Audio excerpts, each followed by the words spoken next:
Yeah, as you said, it started off very well, and obviously you want to keep going through that form and that sort of thing. But especially the nature of the game and where I bat and the role I've been given, consistency is always going to be an issue.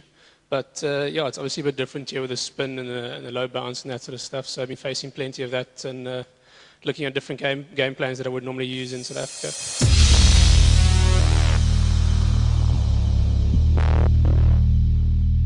Yeah, obviously they're different characters. They hit the ball in different areas, and they call a lot differently. But I mean, before every game, whoever the opening partner is, you give each other an understanding of where you like to hit the ball and your one options and that sort of stuff. And just generally, if the communication is good, it doesn't matter who you're batting with, you should be all right.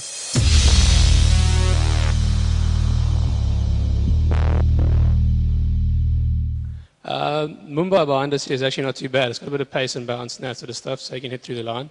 But with Indian wickets and that sort of thing, it's generally not overcommitting with your feet movement and hitting the ball a lot later as the wickets are a bit slower and stick it a little bit with the spinners.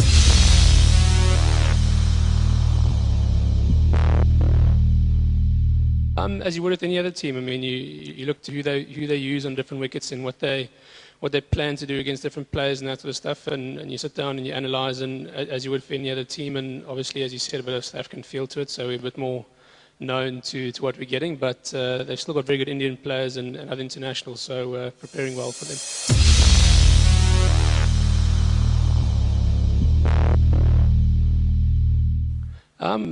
I think just learning how to play on completely different conditions. I mean, it's as I answered earlier, the wickets are completely different. The stadiums are massive. The crowds are insane. It's completely different playing in front of 40,000 screaming people to a couple of thousand back home or wherever else. And just to learn from the guys around me. I mean, you've got Sachin, you've got Rohit Sharma and many other world-class batsmen that are there and have been scoring runs all around the world to learn from. So you can pick up little things here and there and that sort of stuff. Even the smallest thing can help wherever you go.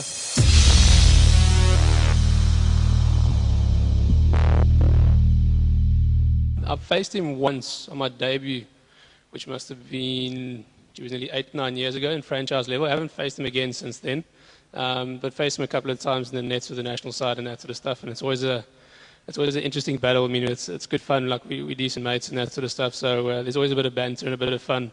So yeah, I mean, obviously he's a very good bowler, and the wickets and that sort of stuff in South Africa do assist him quite well. But here in India, there's not as much seam movement and not as much bounce. So it's going to be an interesting contest tomorrow.